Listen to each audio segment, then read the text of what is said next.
Listo, hasiko gara. Bueno, zuei eman dizkizuegu eskerrak, baina baita ere txalapartari eskerrak eman nahi dizkiogu, espazio maravilloso hau uzteagatik hitzaldi hau egiteko.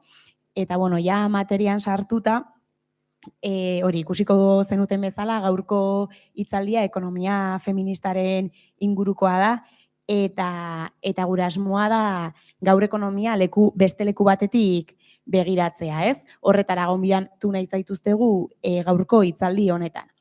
Askotan ekonomiaz pentsatzen dugunean eta horrela saldu izan digutelako askotan, irudikatzen ditugu zifrak, gure egunerokotik arrotza den zeo zer bezala irudikatzen dugu, baina guk badakigu ekonomia ere dela sukaldean egiten dugun hori, beste pertsona batzuk zaintzen pasatzen dugun denbora, edo baita atxeden hartzeko ez daukagun denbora guzti hori. Hitzaldi hau oso ideia simple, baina potente edo indartsu batetik abiatzen da. Ekonomia ez dela neutrala, eta ez dela gure egunerokotik kanpo kokatzen ere. Eta ekonomia zerbait balin bada dela zerbait oso soziala dena. Ekonomiak gorputza du, muga ekologikoak ditu, eta nola ez, baditu interesak. Eta horren ondorioak emakume eta pertsona migratuek pairatzen ditugu gure egunerokoan. Horregatik hitzaldi hau edo gaurkoan ekonomia begirada feminista, dekolonial eta komunitario batetik begiratu nahi dugu. Zaintzaren inguruan hitz egingo dugu, itotzen gaituzten zorrez, ditugun privilegioez eta ardurez, aberastasuna nola banatzen den, eta baita Euskal Herrian ekonomia sozial, eraldatzaile eta feministatik eragiten ari diren hainbat proiektuez ere. Hortaz, hitzaldi honetan, sistemak nola funtzionatzen duen ulertzen laguntzeko gako batzuk eman nahi ditugu, baina batez ere, ekonomia nola eraldatu nola eraldatu dezakegun saiatuko gara. Baina, argi duguna da, ekonomia eraldatzeko egingo dugula ertzetatik, egunerokotasunetik eta kolektibotasunetik. Eta horretarako luxuzko 3 gonbidatu ditugu gurekin, hemen erdian Uzuri Aboitiz, bera antropologoa eta ekonomia feministan ikertzailea da, Joana Bregolat, bera ikertzailea eta militante ekofeminista da, eta hemen nire ezkerrean, Miren Aranguren emagineko kidea. Eta, ni neu, Paula García, egongo naizela gaurko hitzaldia dinamizatzen. Eskerrak eman dizkiolden publikoari, baina batez ere zuei eskerra gaurkoan gurekin hitzaldi hontan parte hartzeagatik. Eta, hau esan da, hitzaldiari hasiera emanen diogu. Gaian sartzeko, galdera balduzatuko dizuet 3 hoi. Dela, ekonomiaren esanahia oso murritza erakutsi ohi zaigu, lehen esan dudan bezala, eskoletan, telebistan, dirua, lana, zenbakiak, urritikoa den zerbait, oso gizonezkoena. Zein da horren atzean dagoen interesa? Eta zein da zuek egiten duzuen definizio laburra ekonomiaren ingurukoa? Hasi aurretik eskerrak bilguneri, zeueri etortziagatik eta eztabaidarako prestutasunagatik, eta lujo badala horrelako ondo inguratuta egotea. Galderari erantzunez, iruditzen jat garrantzitsua dela gogoratzea ekonomiaren adiera ofizial ezberdinak izan ditugula, eta hau zientzia ekonomikoaren garapenaren ondorio badala. Historian zehar tinta asko derramatu dela erabakitzeko zer dan ekonomia eta zer ez dan ekonomia, eta orduan, segun eta zein korronte ekonomiko aukidaben indarra, zientzia ekonomikoaren barruan, modu batera edo bestera ulertu dugula zer dan ekonomia. Eta izen abizenak ipintza aldera, gaur egun daukagun ekonomiaren ulerkera nagusia dela, ekonomia neoklasikoak esaten daben ulerkera, hau da ekonomia fakultatetan irakasten den ekonomia, eta hau da gaur egun ekonomia neoliberala teorikoki sostengatzen daben ulerkera, ez? Eta noski, ekonomiaren inguruko ideia batzuk, edo ideiek, nolabait ere gure portaera ekonomikoak moldatzen dabez. Ez dabez determinatzen, baina bai moldatzen dabez. Orduan lehenengo ideia hori, nitzako dela oso garrantzitsua. Gaur egun daukagun ekonomiaren ideia, zientzia ekonomikotik aparte ezin dela ulertu, eta nolabait gure teknologia, relato horiek teknologia badirela, gure eguneroko praktikak eraldatzen dabenak, edo moldatzen dabenak. Bigarren ideia moduan, da igual pizka zeu komentadozuna, ekonomiak aukidabela murrizte handi bat jasan dabela, eta ekonomia eredu kapitalista bat ezartzaren premiarekin sortu dela daukagun ekonomiaren ikuspegi hau, ez? Zer esan nahi dut horrekin? Ekonomia neoklasikoa jaiotzen da kapitalismo industriala ezartzen dagoen garaian, hain zuzen ere kapitalismoak behar dabelako momentu horretan teorikoki nonorek emongotzona ekonomiaren ikuspegi bat bera egonkortzeko eta berari jarraikortasuna emateko baliagarria izango dena, ez? Orduan, beharreban ekonomia merkatuetara mugatzea.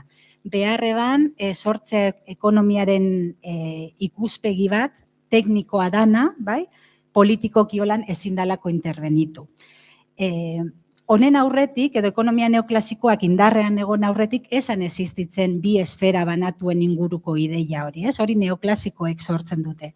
Eta sortzen dute behar dabelako lanpila bat ez onartzea ekonomikotzat moduan, bai? Balio horretatik, kapitalismoak esartzen dagoen garai horretan, balioa ateratzen dabelako. Lanaren banaketa sexuala bat naturalizatu behar dau, horrek lan indarraren erreprodukzioen kostua jaizten dotzolako. Itxuraz teknikua dan merkatu bat defendatu behar dau, horrek oztopatzen dabelako politikok intervenitu aldala ekonomia horretan. Behar dituz muga ekologikoak nega aldalako horrela espolioa eta sakeoa hori eman. Orduan, bigarren ideia hori, gaur egun, teoria neoklasikoak bere azalpenekin kapitalismoa ahalbidetzen daben oinarri sozialak eta horien artean heteropatriarkalak eskutatu zituela. Eta Kristina Carrasco koordinuen moduan, hau ez dela astura bat, baizik eta estrategi politiko-ekonomiko bat zala, kapitalismoa bera birsortzen jarraitzeko. Eta igual horregaitik da ingarrantzitsua ekonomiaren beste ikuspegi batzuk planteatzia. Ze ekonomiak kapitalistak behar daui dutegi hori, ez? Orduan, nik uste dut definizio bat emate aldera, pentsatu behar dugula definizio baten banaketa hori gaindituko dabena eta osotasunari begiratzen atrebiduko dana. Atentzioa jarriko dabena bizitzaren sostengu horretan. Da orduan, definizio proposamen bat, nire ustez, izan leike, ezur eta aragizko pertsonok nola egiten dugun edo egiten dugun esfortzua duina konsideratzen dugun bizitza bat izateko. Esfortzu hori, bizimodu ateratzeko esfortzu hori, nik horreri ekonomia deituko neutzan.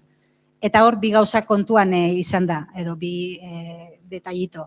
Bat, bizimodu ateratzea berosotasunean ateratzen dela, ez dela bakarrik materialki ateratzen, daukola zer ikusia bai materialki eta simbolikoki baliotzua iruditzen jakun bizitza bat izatearekin, eta bigarren ezaugarri hori dela eskalan, eskala ezberdinetan dagoela konektata esfortzu hori. Guk bizitza aurrera ateratzeko estrategiak beti daudela konektatuta gizarte baten nola antolatzen diren errekursuak, lanak eta boteriak. Orduan, eskala ezberdinak hartu behar dela.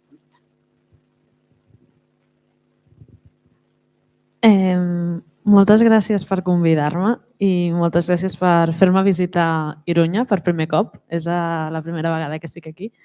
I moltíssimes gràcies a Virgune per muntar-ho, a l'Auzuri per acabar-me liant per venir aquí. Sento moltíssim no parlar euskera, però agraeixo moltíssim la possibilitat de parlar català perquè no sempre és possible quan fas xerrades fora de Catalunya. Per tant, moltíssimes gràcies per això. I jo no m'allargaré molt contestant la pregunta perquè crec que l'Auzuri ha fet com un mapa bastant ampli i bastant complet de la situació. Sí que crec que, com a mi m'agradaria destacar, que quan parlem d'economia sovint pensem que aquesta paraula ve de cop i justament té unes arrels gregues que crec que des de l'economia feminista val la pena molt reivindicar. I és que justament a la Grècia antigua, quan parlàvem d'economia, es referíem a l'okonoimos, no sé pronunciar-ho bé, tampoc sé grec, però parlaven justament d'una dimensió de l'economia que parlava de l'intercanvi, de les cures, d'aquells treballs necessaris per a la reproducció diària de la vida. Per tant, parlaven d'una economia quotidiana, una economia domèstica, una economia que travessava els carrers i les ciutats. Per tant, a la vegada posar sobre la taula que aquesta mirada de l'economia parlava d'una economia que era social, que era política, que era cultural, que tenia molt a veure amb el territori on es produïa i no tant de qui l'estava dirigint o qui l'estava dominant. Per tant, crec que aquestes mirades redaccionistes que es fan sobre l'economia justament operen en un sentit de voler despolititzar l'economia, quan justament l'economia és política, sempre ho ha estat.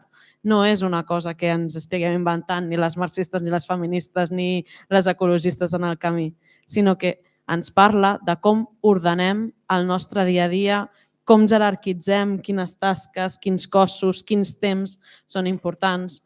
Aquí, citant el vell barbut del Marx, doncs l'economia al final sempre s'acaba reduint a una discussió sobre com distribueixes el temps en el teu dia a dia.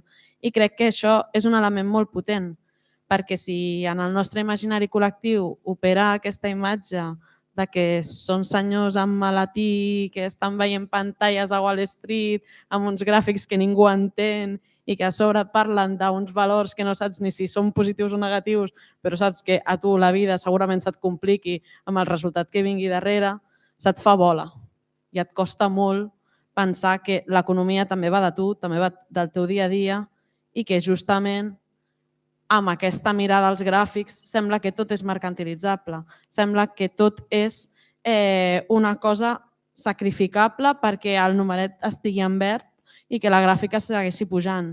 I justament darrere d'aquests números hi ha unes vides, hi ha uns territoris, hi ha tot un entramat de relacions que fa que justament no sigui tot sacrificable ni molt menys mercantilitzable.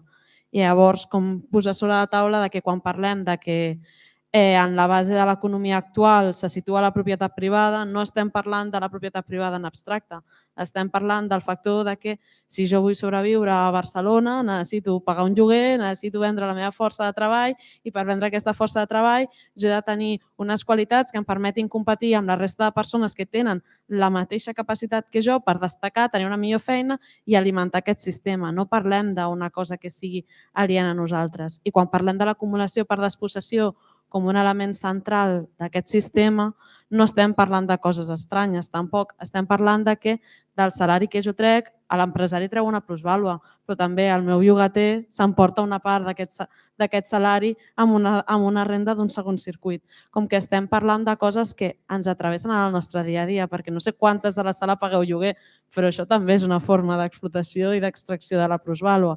I al final, com aquesta economia capitalista que sembla molt estranya, que sembla que no té ideologia i que sembla que no parla ningú, justament ens està parlant de que les nostres vides són sacrificables i que pel camí es poden emportar tots els beneficis que volen, es poden emportar tots els territoris que volen i en última instància es poden emportar totes les vides que volen perquè mentre ells compleixin amb el mínim requisit perquè tu sobrevisquis a l'endemà, estan contents.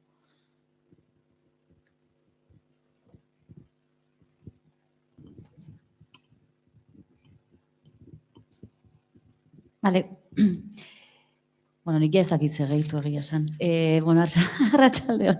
Eta hori eskerrik asko gonbidatzeagatik, ni saiatuko naiz parte teorikoak gehiago behaiei utziko diet, eta gero nik kontatuko dizut emaginetik zeiten dugu nola en el territorio lurraldetan, da orduan, uste dut bastante argi gelditu dela beste interpretazio bat egiten degula ekonomiarena, ze interes dauden hoien atzean.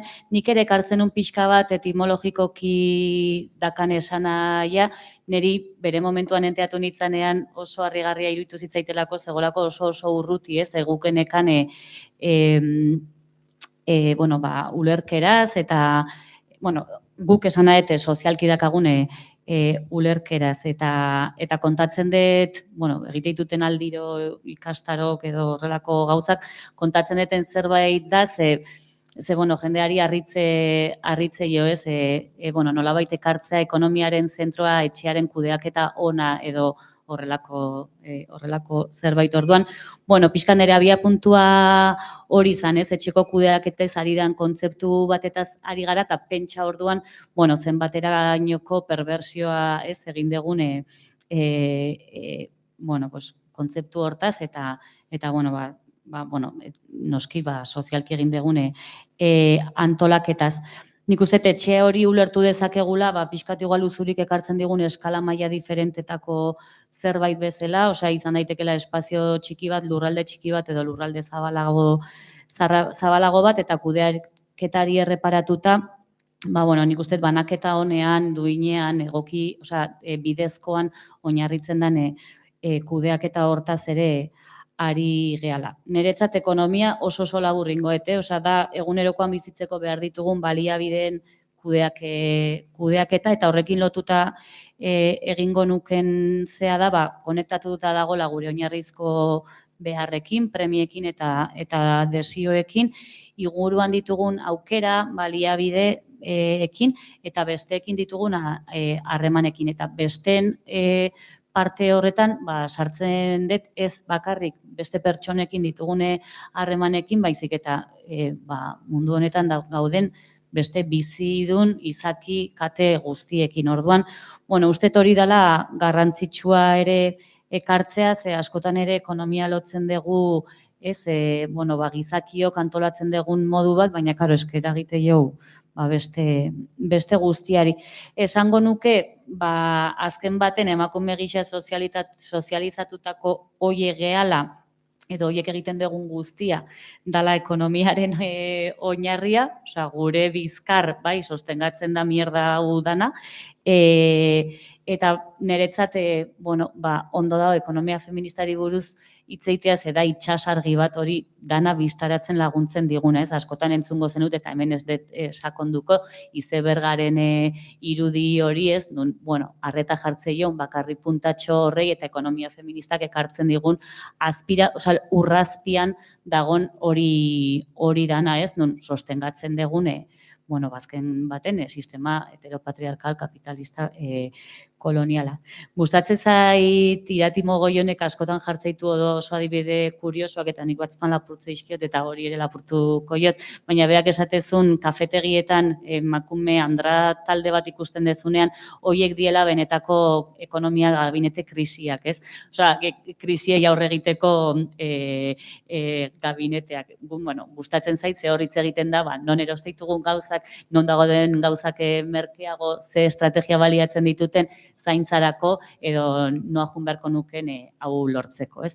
Orduan, bueno, gustatzen zaitze asko lurreratzen du. Hortxe utziko nuke, bueno, uste ja osatu degula pixka definizia. Eskerrik asko hiruei, hurrengo galdera uzuri zuretzat, bueno, marraztu zuen panorama honen aurrean, ez? Eta ekonomiaz egin den perversio honen aurrean zer egingo dugu? Zein da ekonomia feministak egiten duen proposamen politikoa, eta eskatuko nizuke gako batzuk ematen aldizkiguzun ulertzeko ekonomia feministak egiten duen proposamena. Bale, bueno, igual, azteko esan oso zaila dela erantzutea, ze ez dago Ze ez dago ekonomia feminista bat eta bakarra, bai? Ekonomiaren gaineko begirada feminista anitzak dagoz, eta beraz ez dago bez errezeta politiko bakarra. Eta igual hori ahulezi moduan ulertu beharrean nik uste dut badala ere bere potentzietako bat. Esan nahi dut, feminismotik ekonomia ulertzeko sortu dugu marko bat nahiko zabala, kontuan hartzeko sistema ekonomiko honek ertz asko daukola, eta beraz, bera nahi badugu irauli bebai, askotariko zapalkuntzak eta askotariko zapalkuntzen arteko artikulazioak ulertu behar direla. Eta nik uste zabaltasun hori ez da bena simplifikatzen iraultza gauza batera gure aberaztasunetako badala, potentzialidadetako badala. Eta honekin batera uzope bai, ekonomia feministak planteaten daben markoa oso baliagarria izaten ari dela, eta Euskal Herrian ikusten dugu aliantzak egitera bidera. Edo zelan be, eskatu daben zer dan ekonomia feminista, nitorrenaz, hiru bereizgarri ematera, orduan, lehenengo bereizgarria izango zen, ulertzen dugula genero desberdinkeriak izaera ekonomiko bat daukela, eta alan tratatzen dugu. Generoa ez da ekonomian eragiten daben zerbait, baizik eta elementu ekonomiko bat da, ekonomian esangura zentrala daukan harreman bada, ez? Neoklasikoak esaten dute ekonomian ez daudela harreman sozialik, beraz, genero harremanik gutxiago. Ikuspegi marxista batzuk esango dute esangura ekonomikoa daukan harreman bakarra klasea dala, eta ekonomia feministak esango dau, ez, generoak ere esangura ekonomiko bat daukola, ez? Batzuk esango dabe feminista batzuk klasea bezala, beste batzuk esango dabe generoa klase bat dela bere horretan, beste feminista batzuk esango dute klasea genero harremanez osatuta dagola, bueno, hor eztabaida handi badago, baina ekonomia feministak esaten dugu generoa dimentsio material badaukola. Errekurtsoetarako sarbidean eragiten da, lanak eta botereak banatzen dizen moduetan eragiten da belako. Eta beraz ez daukola bakarrik rekonozimendu dimentsio bat, ez? Balio gutxiago izatea, baizik eta dimentsio material badauka. Eta orduan, genero harremanak ekonomian sortzen dira. Hau da, ez dira estatikuak, eta segun eta ze modelo ekonomiko daukagun, genero harremanak ere esangura bat edo beste aukiko dabe.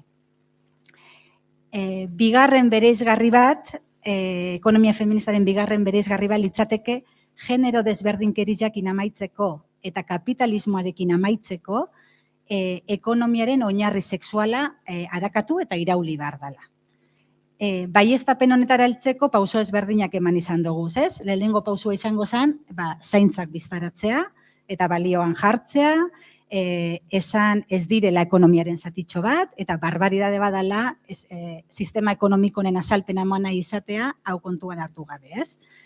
Eta orduan, inorek honetaz hitz egiten ez ban garaian, mugimendu feministak, zaintza gaiatara ban. Eta zaban, autonomia espejismo badala, dependentzia asko eskutatzen da bela, eta bar. Orain gaude, bigarren puntu batetan. Eta bigarren salto bat moduan egin dugu, ez? Eta esaten dugu, ez da nahikoa zaintzak edo produkziotik kanpo gelditzen da hori biztaratzearekin, baizik eta neurri sistemikoago batzuk hartu behar dugu, eta begirada sistemikoagoa bat behar dugu, ez? Bi esferen hauen arteko harremana hobeto ulertu behar dugu. Eta hor ulertu behar dugu ze paper sistemiko dagon historikoki emakumei egotzi jakuzen lan ez ordainduak, gizonezkoari historikoki egotzi dotzagu zen lan ordainduak sostengatzen. Eta hor, etorri ziren beste kritika pila bat, esaten genuena, zaintzak ez dira zerbait ideala, zaintzak dira sistema honen behaldia, kapitalismoa bere menpekoa dalako, lan pila bat ez dalako errentagarria eta emakumeen esku uzten da belako, eta bar, ez? Eta hor dago zaintzen posizio kritiko guzti hori. Edo nola ere, ez? Guzti hau planteatzeak ekonomia feministari balio izan jaku esateko, kapitalismoak daukala oinarri heteropatriarkal bat, berezko duena, konstitutiboa dena, eta ez dela kanpo elementu bat, baizik eta kapitalismoak behar dabela oinarri hori beren jarraikortasunerako. Eta puntu guzti hau, usteot hor gaudela eta oraindik gehiago hilatia eta fintzia falta jakula.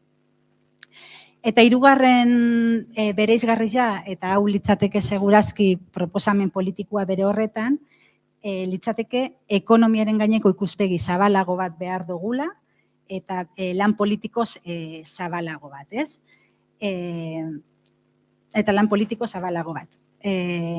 Ez gaitzula balio hazkundiari buruz berba egitea, edo produktu gordinari buruz, barne produktu gordinari buruz galdetzia jakiteko ekonomia ondo dagoen edo ez, baizik eta jarriko dugula beste parametro batzuk. Eta hori izan zen bizitzaren sostengarritasunaren paradigma, ez? Edo erreprodukzio sozialaren proposamena. Hau da, aztertuko dugula sistema ekonomiko hau gure bizimodu eta daukon eraginaren arabera. Momentu horretan galdera ezberdinak egin dira ekonomia feministatik, adibidez galdetu genuen, orduan ze instituzio kolektibo daukaguz gizartien edo guztion bizitzak sostengatuko da bezena, ez? Eta horreldu ginen konklusio handi batera, esan dela, ez dagoela, bai? Ez daukagu inongo instituziorik horretaz okupaten dagona, sistema kapitalista baten erdigunean jartzen da bena da kapitalaren hazkundea. Eta hor deskubritzen dugu lehenengo aldiz, badaukagula gatazka asko handiago bat orain arte pentsatu duguna barik. Gatazka ez daukagu lan sektore batekin, gatazka ez dago lanak duinak diren edo ez, baizik eta hemen daukagu gatazka oso handi bat bizitza eta kapitalaren artean, bai? Ez bakarrik lana eta kapitalaren artean. Eta gure apostua gatazka honetan da bizitzaren alde egitea. Orduan, 3 proposamen horrek pizkat ekonomia feminista ezaugarritzaldera. Generoa kontu ekonomiko badala, kapitalismoak oinarri sexual badaukola, eta gatazka handi badagola kapitala eta bizitzaren artean, eta guk bizitzaren sostengarritasunaren arabera nahi dugula egituratu gizartea. Praktika politikora begira iruditzen zait bizitzaren sostengarritasunaren paradigma honez bi potentzia dauko zela gutxienez oso importantiak. Bat, dauko kapazitate demokratizatzaile oso handia, ze danok aldugu hitz egin ekonomiaz hortik, bai? Eta urruntzen dau ikuspegi bat non ekonomia zerbait urrunekoa da, ez? Esaten badugu ekonomia dela bizimoduak ateratzea duinki, horretaz danok hitz egin dezakegu. Eta bigarren potentzia nire ustez da deskonektata ematen diren borrokak hildo baten barnean jartzeko marko bat eskaintzen da bena, ez? Pentsioen aldeko borroka, unibertsitateko matrikulazioen asko igo dela, zaintza sistema publiko bat, etxe bizitza duinen borroka, guzti hori marko baten barruan ulertu behar dugu.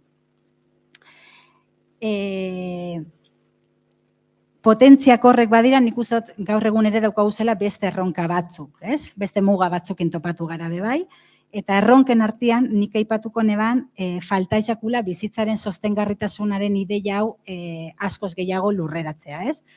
Ja zabaldu dugu, bizitza da handiena, bai, baina hau zelan materializatzen dugu egunerokoan. Eta hor bagabiz gauzak etxen, ekonomia sozialera aldatzeian lan antolatzeko beste moduak egin dira, politika publikoetan ere badaude ideia batzuk oso desgranata, baina, hasi behar gara pentsatzen, norantz nahi dugun joan, zein dan gure etorkizuna eta zer. Zein dan gure trantsizio feminista edo, ez? Edo norantz goia zen. Eta hor adostasun batzuk baditugu. Eta zangoraz, 4 adostasun, eta gero adostasun bakotxean daukagu zen debate batzuk, ez? Adibidez, oso argi ikusten dugu, desazkundian oinarritu behar garela, ez? Planetaren muga fizikoa gainditu ditugulako, eta berez desazkundia bai ala bai izango dalako. Baina hor plantea behar dugu, denok deshazi behar gara berdin, estatu batzuk deshazi behar dira eta beste batzuk ez, klase sozial batzuk, denok ez, hor dago bat. Bigarren adostasun bat, akumulazioaren logikan dauden errekurtzuak berenganatu behar duguz eta bizitzaren sostengarritasunaren mesedetan ipini. Ez dakit, adibidez estrategikoak diren sektore asko, nazionalizatu behar dira, zer egin behar dugu horrekin. Programa fiskal progresibo hauak ipini behar dira, tax the rich edo zergak aberatxei, ez? Zer egingo guzti horrekin. Etxe hutzak, etxe hutzak enduko uz, zer egingo dugu etxe hutzekin. Eta ja, amaitu behar dutenez,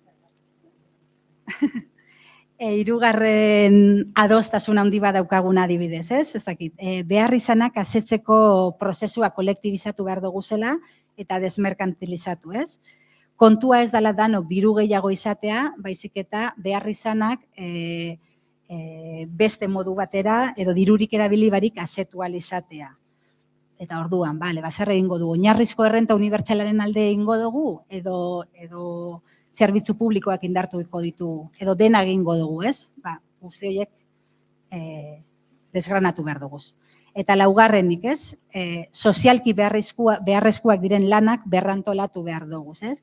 ja ez da bakarrik lana banatu behar dugu lagula artean, baizik eta erabaki behar dugu zeintzuk dizen sozialki beharrezkoak. Zelan asko dago gizarte honetan bizitzaren beraren kontrakoak direnak, bai? Hor daukaguz, debate pila bat emateko eta pentsatzeko, eta hasi bergarila antolatzen eta pentsatzen eta desgranatzen guzti hau. Eskerrik asko. Joana, hirugarren galdera hau zuretzako, aipatu duzue, hiruek nik uste aipatu duzuela, oraintxe bertan hitz egin dugu bizitzaren sostengarritasunaz, ez? Ekonomia feministak horren inguruan hitz egin duela, ez? Eta feminismoetatik ere aspalditik darabilgu bizitzaren sostengarritasunaz hitz egiten.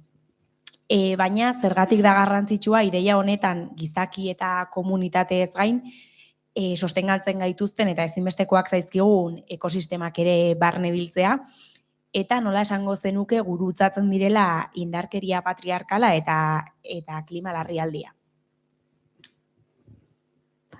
Miraré al mòbil perquè tinc les respostes apuntades, ¿vale? I així no torno boja a la intèrprete. És com una pregunta bastant gran. Crec que algunes part de la resposta també l'ha anat apuntant l'Ausuri en la seva intervenció, però per mi, com si la mirada feminista a l'economia posa l'accent en com l'economia capitalista s'ha construït d'esquenes als cossos, a les vides i experiències de dones i identitats dissidents, invisibilitzant, desvaloritzant, precaritzant, procés de reproducció de la vida, la divisió d'esfera pública i privada, recolzar-se en una divisió social, sexual, racial i transnacional del treball. Quan parlem de què aporta tot això, la mirada ecològica, assenyalem que aquest model no és un model que estigui com flotant en l'aire i que va passant per als diferents territoris, sinó que té una especificitat i es dona d'una manera concreta en els territoris. I això implica que les seves conseqüències i els seus impactes es territorialitzen d'una forma concreta en cada espai. Per tant, parlem d'un model que és biocida, que es planteja com a desarrelat, però que els seus impactes tenen una arrel bastant profunda, que a més considera la naturalesa com un element, un recurs a utilitzar en la mesura del que ell li vingui de gust, creient-se aliè a tots els seus efectes, com si això, el model productiu també fos una cosa abstracta que no estigués a ningú lloc. I per tant, considera que els seus efectes, a la vegada que les riqueses que n'extreu, són recursos infinits. I això xoca frontalment amb un element que és bastant clau i bastant troncal quan pensem al nostre dia a dia. Si els nostres cossos són finits, si el nostre territori és finit, si el planeta té uns recursos finits, com pot ser que haguem articulat un sistema econòmic que es fonamenta en la idea il·lusòria de que tot allò que necessita és infinit i que es reproduirà com per art de màgia quan ell vulgui, en el moment que vulgui i en les condicions que vulgui. I això és un element que, quan parlem de sostenibilitat de la vida, és fonamental que tinguem al cap, perquè sostenir la vida a través d'un model que no té presents les condicions necessàries per sostenir-la és estar tirant-se pedres a una mateixa, és estar, com diu la Sílvia Federici sempre, d'esquenes a la pròpia supervivència. I en aquest sentit, aquesta economia és androcèntrica, antropocèntrica, colonial, es parla d'explotació, d'espoli, de destrucció i, òbviament, és socialment insostenible, però ambientalment també. I llavors, quan volem pensar en quina altra economia, és necessari que, si ho fem des de coordenades ecologistes o com a mínim ens volem atrevir a pensar-ho des d'aquestes posicions, tenir al cap tots els processos i relacions que produeixen de forma cíclica i constant el benestar a les persones, als territoris. Això implica, i sonaré una hippie i no passa res, ho accepto, de parlar des del cicle de polinització de les abelles a com l'aigua té un cicle concret i com el pas del riu, si n'hi ha fàbriques que contaminen, etc., té un impacte en les comunitats que viuen a prop d'aquell riu. És com parlar de coses que potser són tonteries o que tenim bastant incorporades en el nostre dia a dia, però que a vegades en el nostre discurs, en la nostra forma de fer, les donem per suposat i al donar-ho per suposat invisibilitzem i ens oblidem que estan allà. I crec que això és com bastant important. implica qüestionar-nos els sistemes de poder desigual i combinats que tenen a veure amb totes aquestes realitats materials que estan posades sobre les taules i fer visibles que quan parlem de sostenibilitat de la vida hi ha unes necessitats materials que són molt físiques, però també hi ha unes immaterials que són necessàries que tinguem al cap. No és només pensar en l'ecosistema o en el territori en un pla purament de necessitaré treure els meus aliments d'algun lloc, necessitaré beure aigua d'algun lloc, sinó també és de les cosmovisions, les històries, la cultura, tot allò que n'hi ha al territori, perquè allò també és el que construeix comunitat i és el que construeix economia. L'economia que es pugui donar aquí al País Basc mai serà la mateixa, ni en les mateixes condicions, ni amb els mateixos recursos de la que es pugui donar a la regió de Múrcia. I això és una cosa que a vegades sona molt estrany a dir, però és que és fonamental, perquè si l'economia no et parla del territori on s'està, és molt difícil com visualitzar-la o tenir al cap això. Per tant, aquesta dimensió territorial és molt fonamental i nosaltres sembla molts cops que ens hi relacionem com un element extern i justament nosaltres formem part de l'entramat de les relacions que es produeixen dins dels ecosistemes. Com nosaltres ens relacionem, com ens pensem, com ens movem per aquest territori, té molt a veure en com fem economia, té molt a veure en com sostenim la vida en aquests llocs. Per tant, quan parlem de que necessitem aigua, sol, vent, sols fèrtils, llavors, plantes, també necessitem un munt d'altres coses que estan passant, des de tenir uns serveis públics de qualitat a tenir un transport públic per poder-nos moure, poder tenir energia disponible, com tot un seguit d'elements que acaben marcant aquest entramat tan gran i tan complex que al pensar com aquestes transformacions, aquesta altra forma de viure en el territori, si tu no penses en quin lloc estàs, si no penses en els rius, els boscos, les muntanyes que tens al teu entorn, segurament estaràs fent un plat xulíssim, però després el vulguis aplicar aquí i potser no tens els recursos ni les necessitats cobertes per poder-lo sostenir. I això és com molt important. I llavors, com 3 elements clau per mi que també formen part de pensar aquesta sostenibilitat i que també ja s'han apuntat, però crec que és important com reforçar algunes idees. Crec que quan parlem d'economia, sobretot des dels ecofeminismes, n'hi ha com un element central que si no el mencionem moltes vegades sembla que cau en el buit, que és parlar de la vulnerabilitat i entendre que si parlem de finitud en els recursos, en les nostres vides i en el nostre temps és perquè som vulnerables. I la vulnerabilitat no entesa com un ballar putada, em faig mal, em caic i un dia potser no sobrevisc amb la caiguda, sinó pensar-ho en termes d'un hòstia, som de carn i ossos tots, els nostres territoris tenen també una vulnerabilitat en el sentit que si tu el contamines, doncs el teu territori se'n va una miqueta a la merda i pensar com aquests elements que... Espera, que se m'ha apagat el mòbil. Un moment ridícul, no passa res.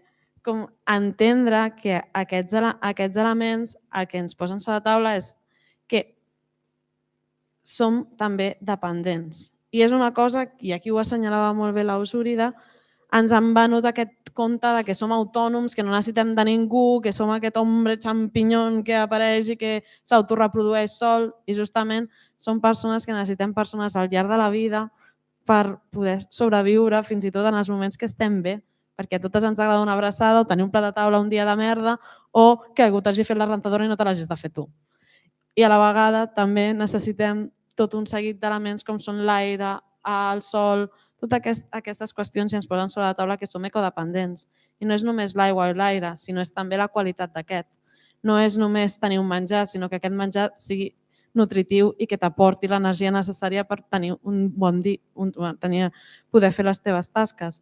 I no és només viure en zones on hi hagi boscos, muntanyes, rius i aqüífers, sinó és poder-los preservar, cuidar i protegir en termes de prevenir, mitigar i donar resposta a la crisi ecològica que travessa el nostre temps. I no és només com pensar aquests elements com una cosa que és una externalitat que ha de tenir al cap, sinó entendre que també ens travessa en com aquests efectes es donen. I això ja entraré després, que n'hi ha una última pregunta, però aquests elements ens expliquen molt de les conseqüències que n'hi ha en un moment de barbària climàtica en com ens afrontem a les emergències. I en el cas de la Dana, al País Valencià, és molt exemplificador de què passa quan creus que la teva economia, la teva infraestructura és superior a un territori que és inundable i que justament fer grans infraestructures no farà que sigui menys vulnerable, sinó al contrari, el fa molt més vulnerable.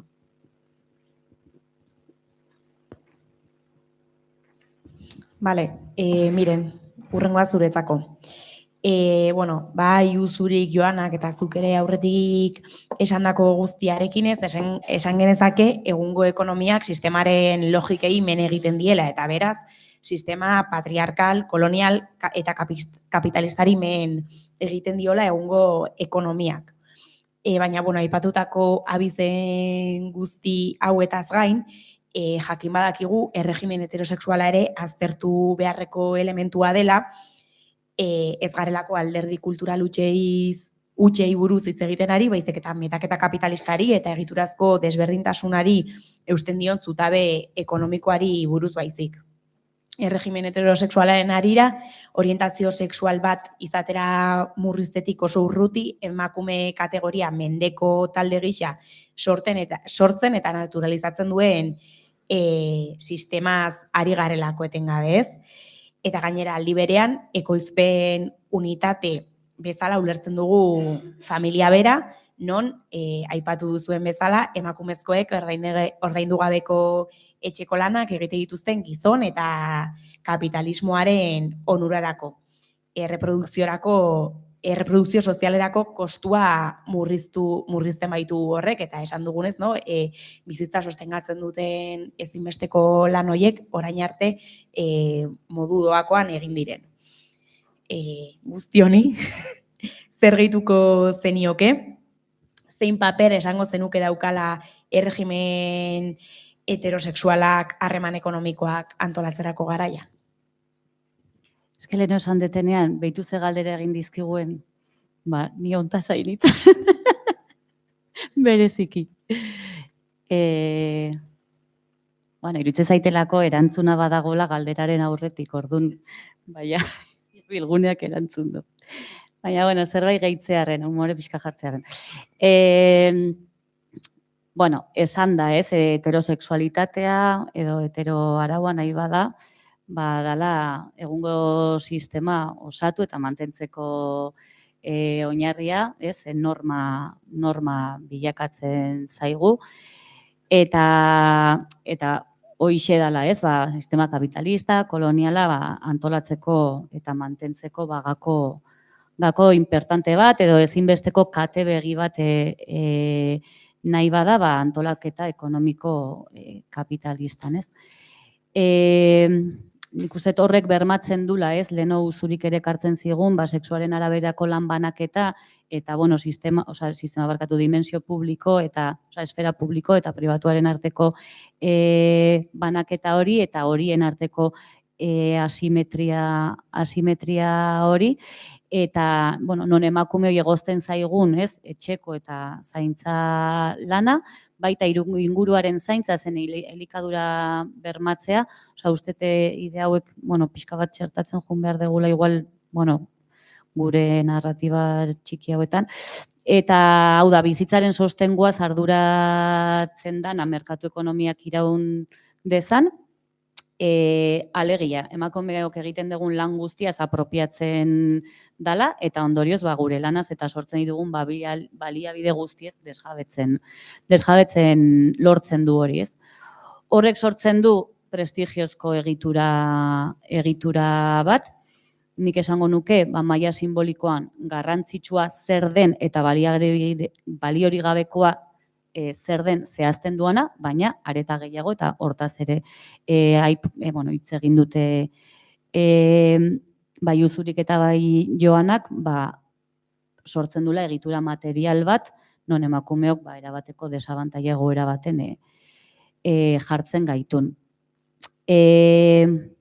Hori guztia instituzionalizatzeko behar du familia, gure familia maitatu horiek, familia heteronuklear horien bidez instituzionalizatzen du eta antolatzen du sozialki hori guztia. Nik esango nuke sistema kapitalistaren oinarrizko egitura bat dala, eta galderan aipatzen zenuten ekoizpen unitate bat badala, baina nik esango nuke gauza gehiago ere badala. dala ekoizpen unitate bat, baina gaur egun, igual ekoizpen unitate bat bakarrik zen, orain dela mende bat, esango nuke, baina gaur egun, igual da, konsumo unitate nagusia, dala antolaketa sozialaren oinarri nagusia, da ordenaren eta arau sozialen gordailurako oinarri nagusi bat. Orduan, igual gauza geixio jarriko nuke, igual pixkat ekoizpen unitateaz arago. Baina, nik esan dut leno, ez naizela hola gehiagin murrilduko teorietan, eta nahi nu pixka bat jaitsi guk herrietan egiten ditugun diagnostikoetan, hau guztian nola ematen dan, ze bestela emateu zerbait abstraktuaz ari garela, eta hau materializatzen da egunero gure bizitzetan, gure herrietan, gure lurraldetan, eta egia da, zaintzen diagnostiko hauek, edo guk emaginen egiten dugun lan hori, gero aipatuko dutela pixkatxo bat gehiago edo sakonago, diala guretzat toki privilegiatu bat hori guztia ikusteko nola ematen nahi dan, eta ze tendentzi soziala idian gaientzen, da ze diskurso, eta ze bizipen dauden horrekiko, eta aipatuko nituzke igual hiru idea nagusi, eta hiru erronka hoiekin lotua.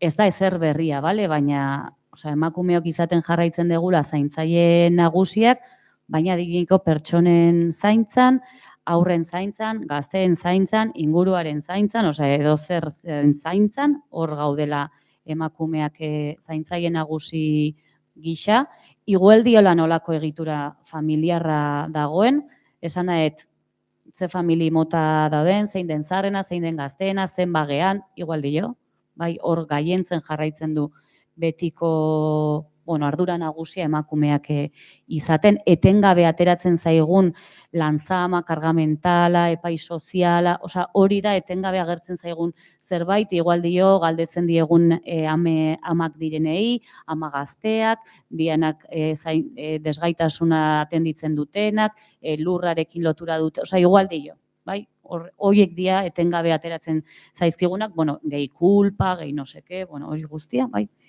Orduan, hor erronka, hau da agertzen zaiguna, erronka zein dan guretzat nola lortu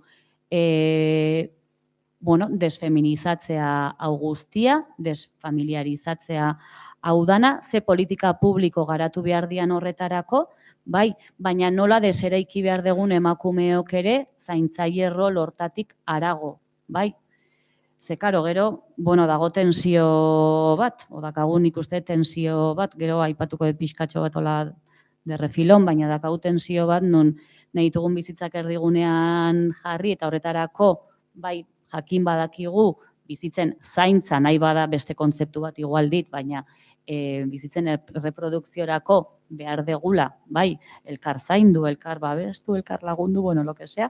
Orduan, nola, ez, deseraikitze gehan hortik, baina era berean mantentzen dugun nahi dugun bizitza politori.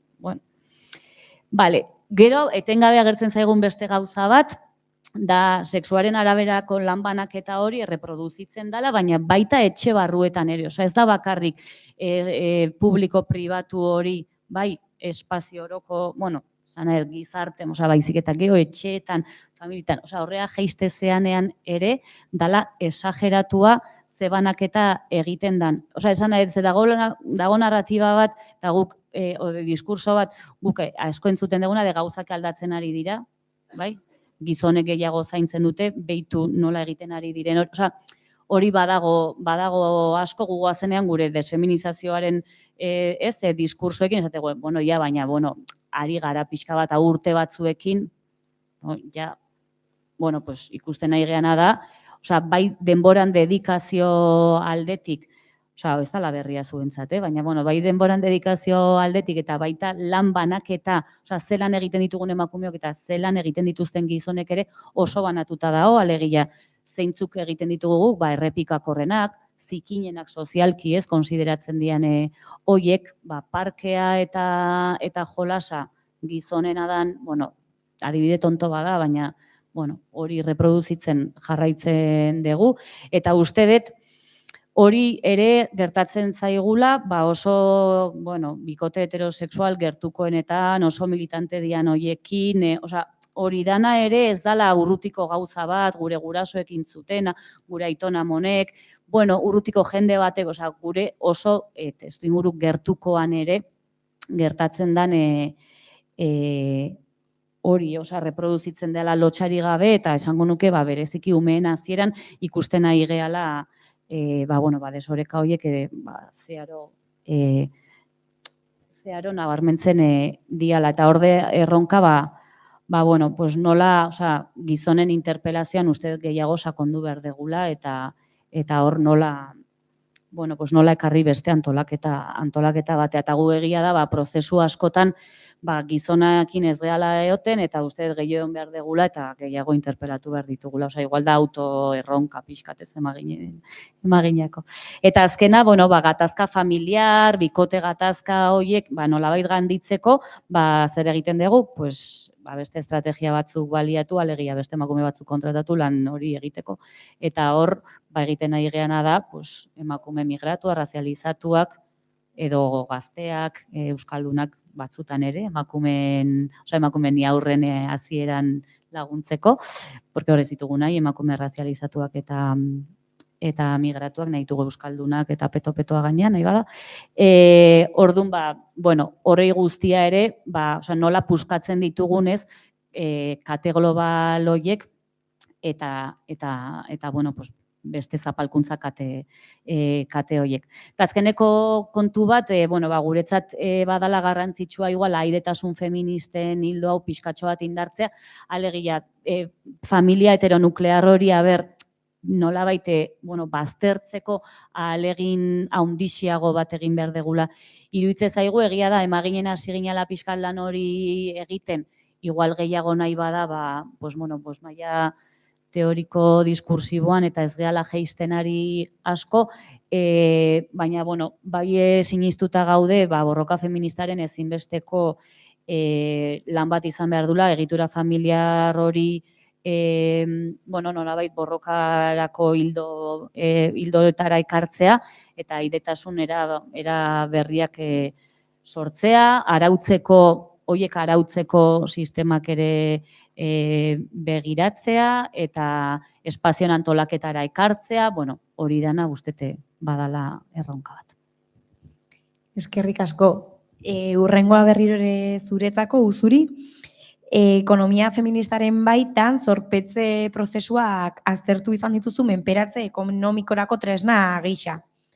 Esan dezakegu indarkeria ekonomiko garaikidearen aurpegi berria dela zorpetzea, eta sarreran aipatu bezala gorputz batzuk gehiago zeharkatzen ditu, errealitate honek. Hala nola bakarrak, ikasleak, migrazio prozesuetan daudenak, eta gorputzak zeharkatu ez ezik, ezin dugu ahaztu hegoalde-mendebalde arteko zorrak ere kontuan hartu behar ditugula. Zein da gaiari buruz egiten duzun irakurketa?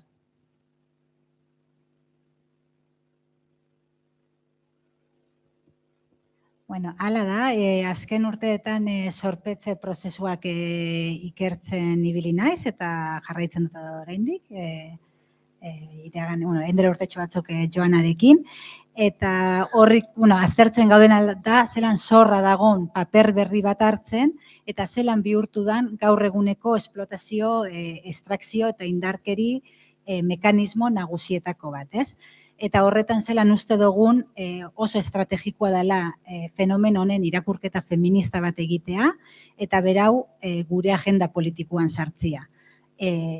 Zeuk esan duzu moduan, emakumeak eta bereziki emakume pobretu, migratu eta gaztiak gaudelako instituzio finantziero hauen jo puntuan. Eta zer nahi dute esan honekin? Zorpetzia ez dela fenomeno berri bat, baina orain zorra paper berri bat hartzen ari dela, orain gutxira arte zeukana, eta hau oso harremanduta dagola azken urtietan auki dugu zen eraldaketa ekonomikoekin, ez? Eta zehazkiago kapitalismo finantziero baten esarpenarekin. Eta zer da kapitalismo finantziero bat? Ekonomia bat zeinetan ekonomia bera gero eta baldintzatua dagon indar eta interes finantzieroengatik. Eta orduan ekonomia honetan kapitalak kreditu eta zorpetzearen bitartez lortzen dau, garai batetan lanaren bitartez lortzeban bardina edo gehiago. Orduan, datuak erakusten da oso argi, zorpetze masibo baten garaian gaudela, mundu mailan inoiz ez gara hain zorpetuta egon, eta zorpetzea, hegoalde globaleko errealitate bat izan da, orain arte, ez? Eta hori kanpo zorrarekin lotuta, nola kanpo zorrak behartzen ban austeritate politika batzuk hartzera, eta austeritate politikak bihurtzen zirean etxen rekursoen bidez konpentsatu behar ziren politika batzuk, eta orduan etxeak zorpetuta galitzen ziren. Hori hegoaldeko errealitate bazan, baina orain iparralde globalera ere zorpetzea fuerte dago heltzen, ez? Estatuko datuak begiratzen badoguz, ikusten dugu zorpetzea dagola azten bizentzutan. Inoiz ez dugu olako zorpetze maila altua izan, eta gaur egun gero eta jende gehiago dago zorpetuta gelditzen, ez? Estatuko datuak dinue, pertsona gehiago daudela gaur egun zorpetuta, ez daudenak zorpetuta baino. Eta azkan urtietan gehien eta azkarren zorpetzen hasidan sektoria, herri sektorea da. Errenta edo diruzarrera ertainekoak, diruzarrera ertain baxukoak eta baxukoak. Eta beraien artean, bereziki lan finko bat ez daukon jentia, eta hori nobedade oso handi bada, orain arte zorpetzen zen klase altua zen, inbertsiorako, baina orain ez daude beraiek zorpetzen hainbeste, gu gaude zorpetzen, eta horien artean emakumeak, emakume migratuak, emakume arrazializatuak, emakume prekarizatuak eta gaztiak daude zorpetzen, oso bizkor. Eta zorpetzen motei begiratuta, bi zorpetzen mote ikusten doguz. Momentu baten hipotekak zirenak, orain kontsumo kredituak dira, Cofidis, ING Direct, esplosio bat dago guzti horren artean, ikasle maileguak, tarjeta de kreditos, revolving tarjetak, prestamos online, ez? Guzti horren boom bat ematen ari da. Eta orduan dira kontsumo kredito batzuk oso zuzendota eguneroko gasto txikinak ordaintzera, kredito txikiak dira. Eta bigarren zorpetze bat asko hasi dana da, pertsonak hasi direnak zorpetuta gelditzen, ez kredito bat eskatu da belako, baizik eta ezin dutelako alokairu ordaindu, argiaren faktura ordaindu, ez? Guzti horiengatik zorpetuta gelditzen hasi den jentea. Zergaitik dago gertatzen zorpetze masibo hau? Gure kasuan soldaten estankamiento batekin dauko zerikusia, bizitzaren garestitzea gero eta handiagoa denean, eta austeritate politiken presioa oraindik jasatzen dugunean. Hegoalde globaleko kasuan, horreri gehitu behar zaio ez, lehen esan duten kanpo zorra. Baina bi kasuetan, ikusten dugu zorra hasi dela paper bat betetzen, gure biziraupena mantentzeko edo ateratzeko estrategi bat bihurtu dela. Konponbide baten bihurtu dela zorra, konponbide oso garesti baten. Beraz, jentia ez dago zorpetzen bere aukeren gainetik bizi delako, jentia dago zorpetzen ez daukolako beka bat ikasteko, jentia dago zorpetzen ez daukolako transporte publiko on bat eta motor bat erosi behar dau lanera joateko, ez? Jentia dago zorpetzen ez dalako ja mailerara heltzen. Eta paraleloki guzti hau gertatzen egondan bitartean, jasan izan dugu atzan urteetan, desregularizazio prozesu oso handi bat, eta kontsumo kreditu hauek eta instituzio finantziero berri guzti hauek boom handi bat izan dabe, eta da merkatu bat oso gutxi arautu dana, interes oso altuak daukozena, klausula oso engainagarriak daukozena, eta oso desregularizata dagona. Eta horregatik asko hasi dira deitzen oneri gaudela ja implantatzen zorraren ekonomia bat, hau da biziraupenak berak derrigortzen dabela gero eta pertsona gehiago zorpetzera, ez? Bizirauteko bakarrik. Eta horrek nola lotzen daben bebai obedientzia dinamika bat. Zuk zor bat badaukazu eta batez be lan finko batez badaukazu, zagozena prometitzen da edonola lan bat ordainduko dozula, ez? Da una promesa futuro, ez? Orduan, gabaz egin barko badot lana, egingo dut, 3 lan izango baditut, egingo dut, ez? Bankuari bardin zaio zelan ordainduko dozu. Kontua da, hori ordaintzea. Zergaitik dio emakumeak gaudela zorraren ekonomia honen erdigunean? begiratzen badugu etxe barruetan nor dagon kredituak eskatzen, nor dagon kredituak kudeatzen eta ordaintzen, emakumeak ikusten dugu zelako. Eta honen arrazoiak anitzak dira, lehengo arrazoia da emakumeak sobrerrepresentatuta gaudela estrato sozial batzuenetan, eta beraz, normala da estrategia hau gehien erabiltzen dugun sektorea izatea, baina horrez gain esaten duguna da emakumeak bihurtu garela finantza sistema hauen helburu. Eta hori zergaitik esaten dut.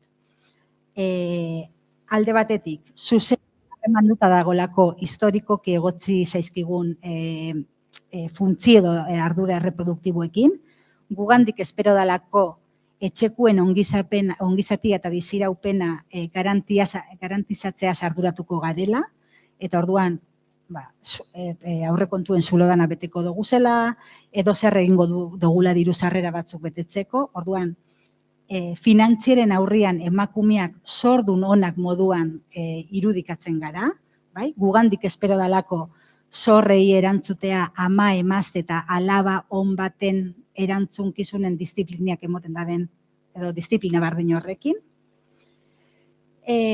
Finantzieren jo puntuan gaude emakumeak sare sozialetan daukagun rolagatik, rol aktiboagatik, hau da finantzierek badakize guk ezin badugu ordaindu momenturen batetan gure lagunen batek erantzungo dabela gure gandik, orduan finantzierak gure babesareak ere esplotatzen dabil, eta gugana datoz. Eta hirugarren arrazoi bat, edo azkenik izango zen, beraien jo puntuan gaude, ze diru sarrera txikiagoak daukagu zela desanda, edo egotzita, arriskutsuagoak garela justifikatzen dabe, eta arriskutsuagoak garen einean interestaz altuagoak ipintzen gaitu, ez? Orduan, emakumea gara gaur egun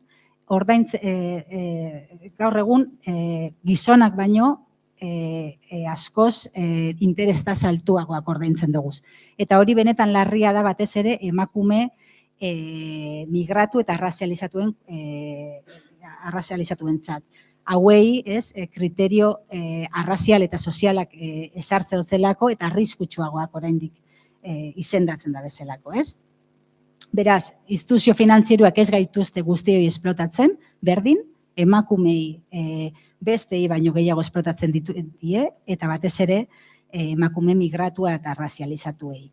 Eta beraz, sistema finantziero honek, beraien kredituen bitartez, aurretia zeuden desberdinkeriak indartu baino ez ditu egiten. Beraz, guzti hau esan da, igual, como idea principalera, bueltatuko naz. Zorpetzea gaur egun martxan dagoen esplotazio, estrakzio eta indarkeri mekanismo nagusietako badala, eta emakumeak eta emakume pobretu migratuak gaudela horren jo puntuan. Sistema finantzieroaren abstrakzioa eta opazidadean galdu gabe, uste dut begirada feministak kriston aukera ematen da dela, errealitate hau beste nonbaitetik ikusteko. Finantzak ez direlako abstraktuan ematen. Emakumeen bizitzan ikusten badugu zorpetzea zer dan, zorpetzea bihurtzen da lan batetan. Eta aldugu pentsatu, zorraren kudeak eta zaintza lan garaikide badala gaur egun. Orduan, ekonomia real bada, ez da abstraktua. Kontu zibile bargaraz, instituto finantzieroek ikusi dute gugan oportunidade, edo aberaztasun egiteko oportunidade bat, eta gu ez gaude antolatzen, hipoteken kontuan antolatuta gaude, baina mailegu txikietan ez gaude antolatuta, eta nik uste dut mugimendu feministak lan asko daukola egiteko, ez? Oraindik orain, segitzen dugu ulertzen zorpetzea, edo kreditu hauekin zorpetzea, lotxa eta kulpa handia sortzen daben zerbait da, ez? Jarraitzen dugulako ulertzen, txarto erabili dugula dirua, eta bar, eta bar. Eta orduan, Argentinako feministen hitzak ona ekarriz, beraiek esaten dute que hay que sacar del closet la deuda, arazo komun baten bihurtu, hori politizatu, eta oso premiazkoa dela, eta gero eta gehiago izango dela gure agenda politikoan sartzea. Eskerrik asko Uzuri, Joana, hurrengoa zuretzat berriz ere perspektiba ekologista ekartzea eskatuko dizugu, eta perspektiba ekologista horretatik galdetu nahi dizugu, aber nola birpentsatu dezakegun antolaketa ekonomikoa zaintzak pertsononak zein naturarenak erdigunean jartzeko eta zer eraldaketa beharko liratezke hori posible egiteko. O sigui, això, perdó, que m'anava al castellà, tot això donaria per una xerrada només, però per recollir també algunes coses que han anat sortint, jo crec que com un primer element de quan pensem en una perspectiva ecologista és desfinanceritzar l'economia. O sigui, deixar de pensar en termes especulatius, deixar de pensar en que l'aigua pot ser un mercat que pot cotitzar a Wall Street en un mercat de futurs, que és una cosa que ni les pròpies persones que estan invertint allà entenen què és. Hem de deixar de, doncs, per exemple, no sé, és un exemple tonto, però els rinoceronts blancs cotitzen en bons de Sud-àfrica per intentar parar la seva extinció perquè són una espècie en perill d'extinció, justament. Com deixar de pensar que el mercat et solucionarà la crisi que ell mateix ha generat a través de les seves crisis. Crec que això és com la primera part de com repensar l'economia des d'una perspectiva ecologista. I crec que realment des d'una perspectiva anticapitalista. Però crec que aquest element pren més força quan estem intentant pensar, i crec que aquí des de l'economia feminista s'han donat moltes experiències en els anys 90, crec que comencen als 70, no em vull equivocar, però que es van fer les grans campanyes d'un salari domèstic, es van plantejar les apostes d'intentar monetitzar exactament quan significa el treball de cures, etc. I una de les grans crítiques que es feien a aquest moviment és hi ha coses que no volem monetitzar, hi ha coses que no li volem posar un preu perquè el capital això ho troba acceptable. I llavors, si una cosa es pot comprar o es pot pagar, ho explotarà fins a cert nivell. I això en l'economia ecologista n'hi ha grans teòrics del decreixement, de les escoles austríaques i mil mogudes més, que parlen de com solucionar la crisi ecològica a l'hora de posar-li un preu a la contaminació. I justament crec que aquí és on entren com algunes contradiccions i que a mi em fa molt sentit posar a dialogar l'economia feminista i l'economia ecològica, perquè si no aprenem les unes a les altres no arribarem a ningú lloc i anirem repetint discussions tota l'estona. I aquí n'hi ha una autora que m'agrada molt, que es diu Corinna Dengler, que entra en aquest debat de la remuneració, i és que a vegades es pensa que si tu li poses una taxa al carboni es deixarà de generar més carboni, i això no funciona així perquè llavors el que t'intercanvies és la taxa de carboni o intentes fer pactes. Per exemple, la Xina et condona el deute a un país d'Àfrica Central a través de que ells es queden la seva taxa de contaminació d'aquesta zona o d'aquest bosc. Aquestes dinàmiques de mercantilització ja s'estan produint. Per tant, si volem pensar-ho, desfinanceritzar és un element fonamental, però també com intentar pensar l'economia més enllà dels diners o, com a mínim, repensar què són els diners i quin paper han de jugar en la nostra economia. I és que al final sempre necessitarem una eina d'intercanvi perquè s'ha produït intercanvis al llarg de la vida, però potser aquesta eina d'intercanvi no ha de tenir més valor que el propi element a intercanviar i en general en el procés que es produeix. Llavors, aquí anant-me'n als apunts perquè estava volant solo, crec que és important que si pensem també des d'aquesta perspectiva ecològica entenguem que les nostres vides a dia d'avui no se sostenen globalment sobre els cicles generatius ni de reproducció de la naturalesa. A dia d'avui ho fem precaritzant i destruint béns naturals que són claus i que permeten el nostre dia a dia. Cada X temps surt cada cop més aviat, ara crec que és més al juny que a l'agost, que hem sobrepassat el límit, hem sobrepassat la capacitat regenerativa de la Terra. Aquests anuncis que semblen com molt estranys i a la vegada molt catastròfics, el que ens posen sobre la taula és que consumim molt més i a una velocitat molt més gran de la que la pròpia Terra té la capacitat de regenerar aquests recursos. Llavors, aquí s'accentuen les crisis del capital, perquè el que ens està dient és que el capital necessita uns ritmes molt més grans que els que la pròpia sostenibilitat de la vida i la reproducció de la vida poden assumir. I això no només es materialitza en la capacitat de diòxid de carboni que no es pot ser capturat per als sumideros que n'hi ha al nostre territori, sinó que també es veu en com vivim, com ens relacionem i com funcionem. En aquest sentit, com això també ens posa sobre la taula que la crisi ecològica no és una cosa abstracta, sinó que té una realitat física molt concreta, i és que el canvi climàtic, la pèrdua de biodiversitat, l'esgotament de recursos bàsics, com és l'aigua dolça o la degradació dels sòls fèrtils, són alguns dels símptomes d'aquesta crisi, i que aquesta crisi s'accentua amb les dinàmiques extractives del capital.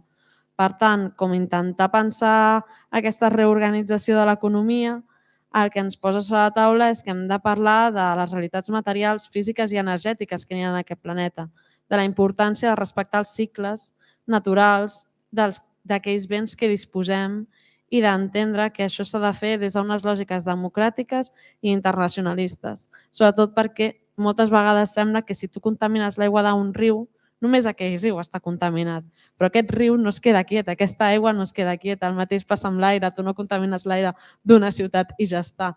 L'aire es mou, l'aire no entén de les fronteres i no dirà ai, merda, això m'ha contaminat l'estat espanyol, no puc passar a França. No farà aquesta tonteria perquè no funciona així. En aquests termes, com quines transformacions, i aquí ja vaig avançant perquè si no m'enrotllaré moltíssim, crec que és important com posar sobre la taula que les transformacions que necessitem poden donar-se de moltes maneres i n'hi ha molts debats oberts.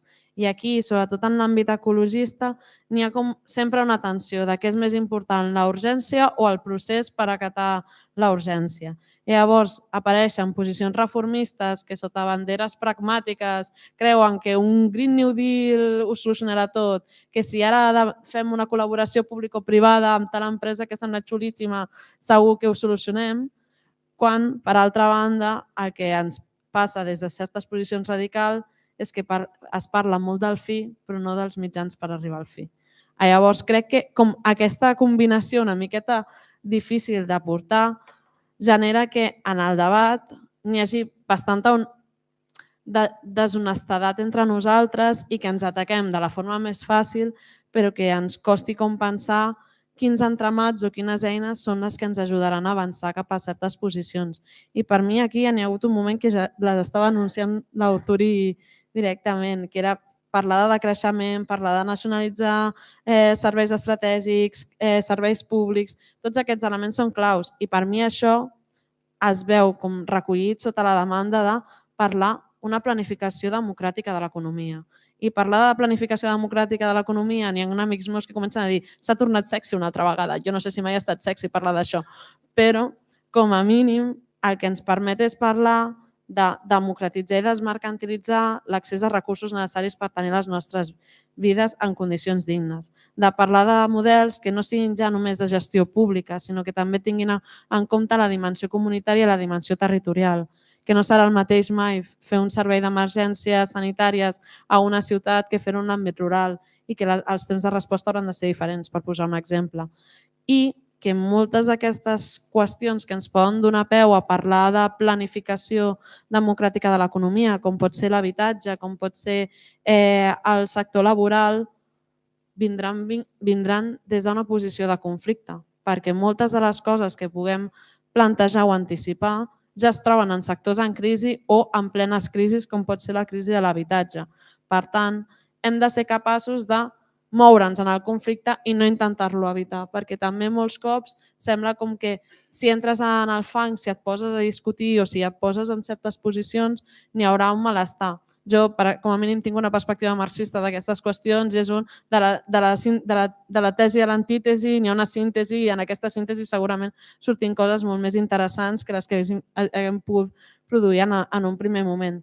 Per tant, també crec que és important que si ens enfoquem en que moltes de les disputes o transformacions que seran necessàries siguin en l'àmbit laboral, de reproducció social o derivades de noves onades extractives, el que hem de tenir al cap, i aquí intento ser sintètica però potser són 2 minuts més que un, és que el capital en cap cas estarà disposat a abandonar la batalla i per tant s'ha de tenir molt present que si ells no cedeixen ni un mil·límetre, la resposta serà molt més violenta de la situació que tenim actualment. I en això molts cops ens hem oblidat de la violència que pot tenir el capital i crec que és important tenir-ho en ment i aquí com 4 exemples ràpids. La Dana a València ens ensenya que abans de declarar una emergència es buscarà fins a l'últim minut que la persona treballadora arribi al seu lloc i produeixi abans de parar el model productiu. Davant dels focs a la regió de Galícia i Zamora hem vist que és més fàcil tenir uns boscos precaritzats per uns treballadors amb unes condicions laborals de merda que intentar treballar perquè no es produeixin incendis cada any.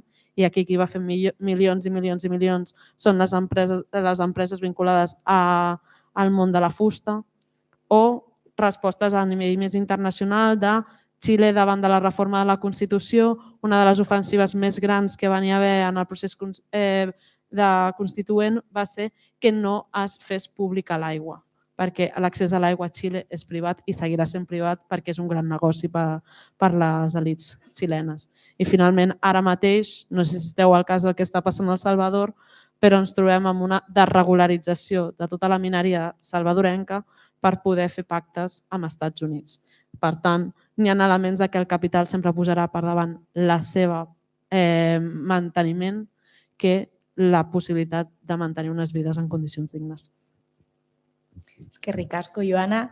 Eta, amaiera iristen ari gara, eta azken galdera Mireni luzatuko diot, ekonomiaren eta eraldaketaren ingurukoa. Esan genezake Emaginek ekonomia feminista hainbat oinarri lurreratu eta praktikan jartzen diharduzuela.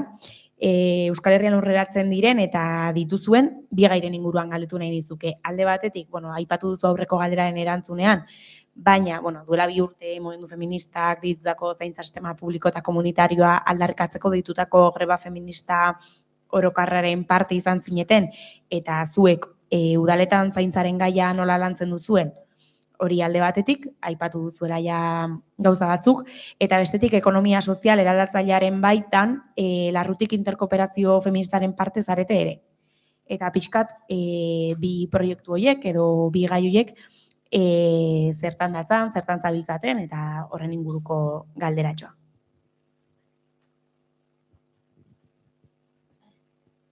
Bale, lehenengoarekin igual pixkate guk lan egiten dugu bereziki tokiko zaintza antolaketak eraldatzeko prozesuak implementatzen saiatzen. Hasi ginen, jau haindala urte mordoxka bat, izango dira 8 bat o urte horretan, pixka bat pentsatzen, eta orduan perspektiba horretan jartzen nahi zenean ikuste eta aurreratu degula, porque egunerokoan jartzezeanean ez ikusten zer aurreratzen degun edo zer aldatzen nahi gean, bada bastante frustrantea. Orduan, horregatik ez, jotzen dut pixkate iguale, ez dala perspektiba oso luzea, baina behintzat esatea, hain dala 8 urte inunetzan hitz egiten honi buruz, udaletxetan eta herrietan gai hau etzeon, etzekan inungo zentralidaderik, eta gaur egun emateu baietz, pixkatxo bat. Orduan, behintzat, beste aukera bat dakagu ez dela nauzurik esatezune, ekonomia feministaren, edo mugimendu feministaren baitan ez, eztabaida batzuk, zaintzan aitortzatik, beste salto kualitatibo batzuk ematen nahi gehala, baina, eskerrietako realitatea, da, oaindik horrez gaudela, orduan, ez dakigula komendekoa gehala edo elkarren mendeko zerdan izatea zaurgarri, hori dana, bizigea oso hortik oso deslotuak, eta zaintzak eraldatzeko prozesuak askotan lotzen jarraitzen ditugu, badineko pertsonen arretarako aldaketatxo batzukin. Orduan, hor pelea konstante horretan murgilduta gaude. Tokiko zaintza antolaketa honetan, guke, gusaiatze gea, pixka gobernantza publiko komunitarioaren ideia hortatik ere lan egiten, orduan, guk nahiko argi dakagu eraldaketa prozesuak izan behar dutela eta zapalkuntzei aurre egin behar zaiela eta interes komunitario edo erdigunean izan guten prozesuak izan behar dutela, baina egia da asko kostatzen zaigula, nolabait emisio hori barneratzea, desfeminizazioa, desfamiliarizazioa, desarrazializazioa, desmerkantilizazioa, desinstituzionalizazioa, osea, hori dana, ez nolabait horrelako prozesu batek bere egitea, kosta ite zaigu, ez? Orduan, horregatik esaten dut, saiatzen ari gehala eta hau jartzen dugu erdigunean, baina eraldaketa prozesuak noraino asumitzen dian udal politiketatik edo herrietatik da konplexua. Eta gero hori, interes komunitario hori ere, zer dan, edo bizitza duinak zer dian, kostatzen zaigu, ze oraindik eztabaida asko lurreratu behar da, baina, gu saiatze gea autoeraketa prozesu batzuk auspotzen, autoeraketa esan nahet, partaidetza politikaren bidez artikulatzen herri bakoitzean, herri ulertuta lurralde, territorio, segun nola antolatzen gean, baina, territorio bakoitzean dauden, aktore subjektuen artikulazioan oinarritua eta elkarrera ginean nolabait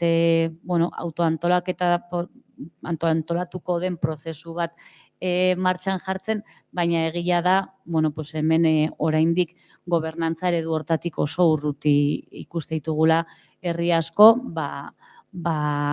udal egiturak, udal, mankomunitate edo egiturak oso zurrunak izaten jarraitzen dutelako, erabat departamentalizatuak, oso segmentatuak, bakoitza bere kompetentziekin, orduan, oso hori batetik ez, administrazio publikoa edo erakunde publikoak oso zurrunak, itxiak, batere, trinkoak, batere dinamismori gabekoak dialako, eta bestetik ere, artikulazio komunitarioa edo herrigintza deitu nahi dezen bezala, ehun sozialaren aktibazio hori, bai zaintzaren hildoan kokatzea bada oso komplikatua. Eta hemen, topatze gea, lehenengo kolpeakin, badala gehienetan etortzen diala emakumeak eta 40 urtetik gorakoak, orduan esatezu hemen, zeletxe saigea gu desfeminizatzen, zi prozesu hauek azkenean gu geua igea sostengatzen. Orduan,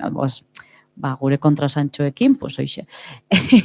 Orduan, antolatu dugu gure lana pixkat, batetik, lurraldearen zaintza eta antolaketaren inguruan, arreta eredua ere, bada eraldaketa horren parte importante bat, gu hasi ginean eta hau etengabeko hildo bada, zaintzaien bizita lan baldintzen hobekuntza, duintzea, eraldaketa, ze, uste dute, eta honek uste ezberdintzen dula emaginek egiten dugun lana, eta beste toki batzuetan egiten ari dan lana, zaintzaia ez dela jartzen erdigunean, eta guretzat, antolaketa honetan injustizia iturri nagusiena, oaintxe hori da, komunitatearen sentsibilizazioa eta artikulazio hori bada guretzat ere importantea, ez bakarrik ulertu bolondresareak osatzearen rollo honekin, baizik eta inzidentzia politikerako mekanismoak ere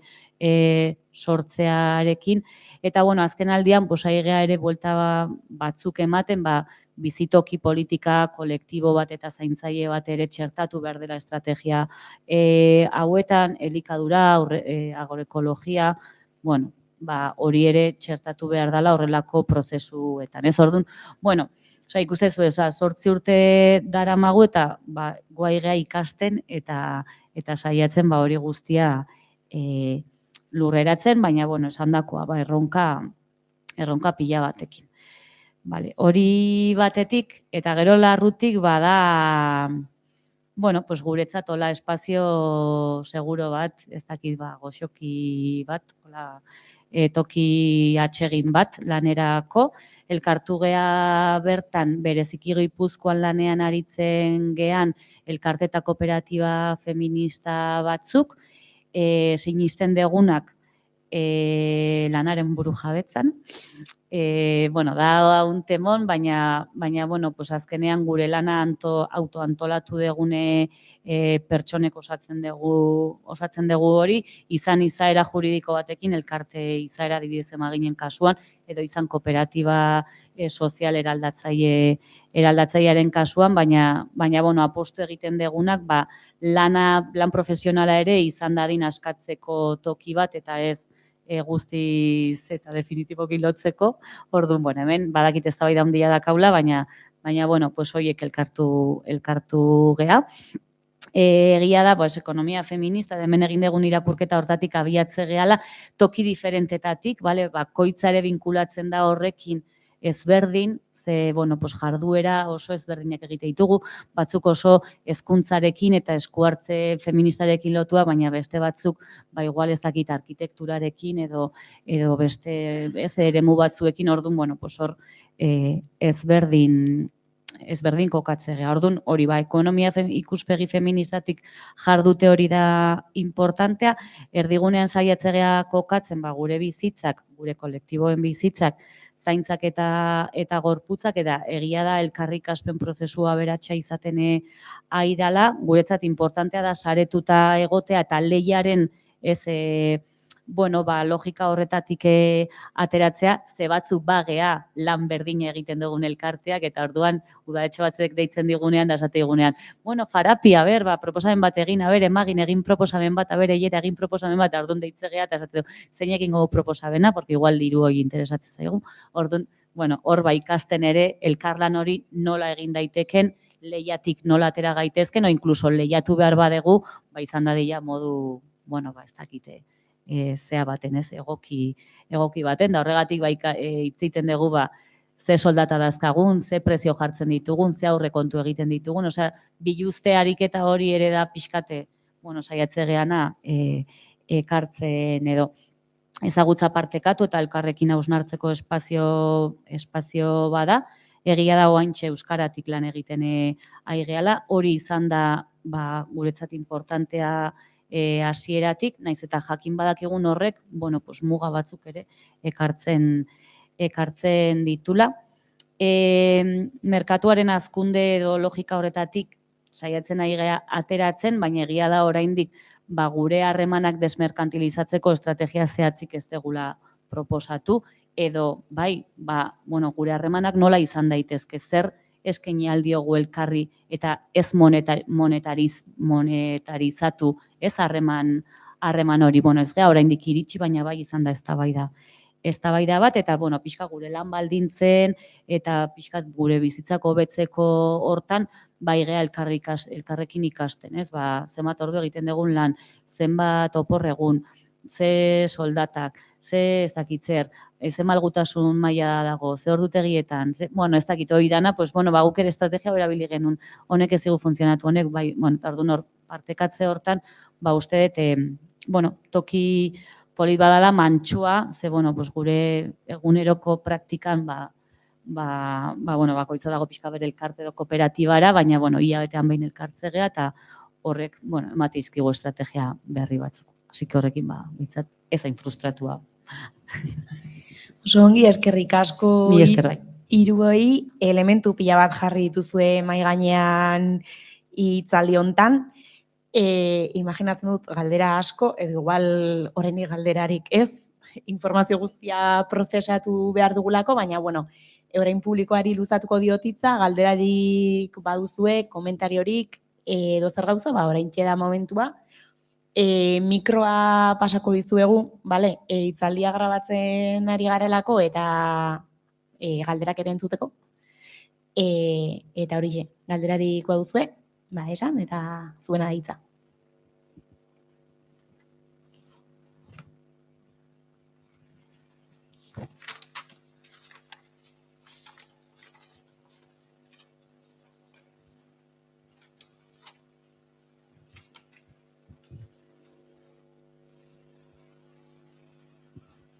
Eta ez... Aldet? Nik nahi nizuen, bilei galdeu, zorra aztertzen egon zehaztelako eta aldarrikatzen dezuelako igual agenda politikoan, mugimendu feministan agenda politikoan kokatu beharko genukela eta beralgi guzuen, ez dakit, beste nonbaiteko, berrezagutzen dezuen beste lurralden bateko, aipatu dituzu argentinarrak, nola ida pixka bat lan hau aurrera eramaten edo nola hori, nola idan kaleratzen, ze, inkluso momentu batzuetan beste herrialde batzuekiko estrategia zehatako bat izan da, alduntze estrategia bezala saldu egutena, inkluso, emakumei mikrokredituak ematea, eta ez dakit zer da, ez dakit horren inguruan, pixkate, ekarrea aldegun zerbait.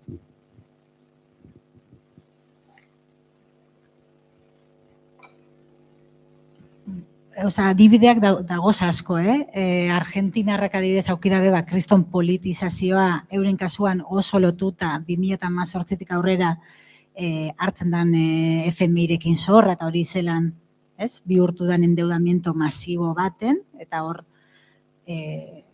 mugimendu feministak nik uste dut kriston kapazitatea aukidabela desendeudamientoa ez dakit, batalla komun baten sartzen olakoan, asamblea feminista guztietan, eta gurian, edo estatu mailan ere, ez dakit, daukagu, la plataforma de afectados por la hipoteca, claro, dira beste mailegu mota batzuk, baina, bueno, nik uste kriston behar izana dagoela, hor, ni bentsat oso harrituta gelitzu nintzen, Joanakin ikerketa hau egin genuen ikerketa Bartzelonan eta Kalin, eta nik ez naban espero olako sorpetze mailak aurkitzea eta Bartzelonan lokura bat dagoen sorpetze maila olako, estanda eginda ben kontu bat da, ez? Eta hor, nik uste falta dela antolamendu, gaiari sartzea, eta gero kapaz izan behar garela ere instituzioak apelatzeko, ez? Daukagu 2015-etik estatu mailan la ley de segundas oportunidades, dala, sorpetze bat daukasunean, desindosunean aurre egin, zorra barkatzeko mekanismo bat, edo restrukturatzeko mekanismo bat, baina, da lege bat ez dagona martxan ondo, oso zaila dena betetzea, ez? Dago jente bat, eta batez ere emakumeak daude oso sobre-representantak kiebra eta sorpetze, gain sorpetze espiral horietan, ez? Eta orduan, nik uste Euskal Herrian ere badagola, eta hori ikertu beharko dugu, baina estanda egingo da bela, harinago edo eranduago.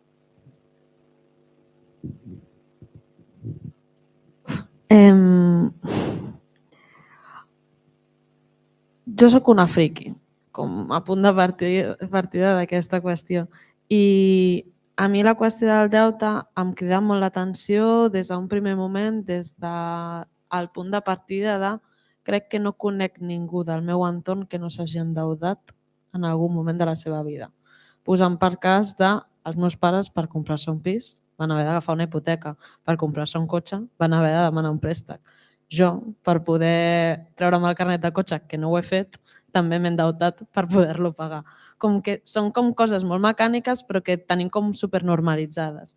I llavors, quan entres en la dimensió més macro, se't disparen totes les lògiques i veus com opera ara mateix un capitalisme de guerra amb tota la part de l'extractivisme, onades colonials, mirades de com extreure més beneficis i més rendiment a unes dinàmiques destructives que ja té de per si. I aquí em semblen molt interessants i me'n vaig una mica lluny, però que sempre les menciono perquè crec que són superpotents. N'hi ha un col·lectiu que es diu WOMIN, que és una xarxa panafricana de dones i dissidències que van començar a treballar contra l'extractivisme, perquè en el territori africà, per si no ho sabeu, és la despensa del planeta Terra.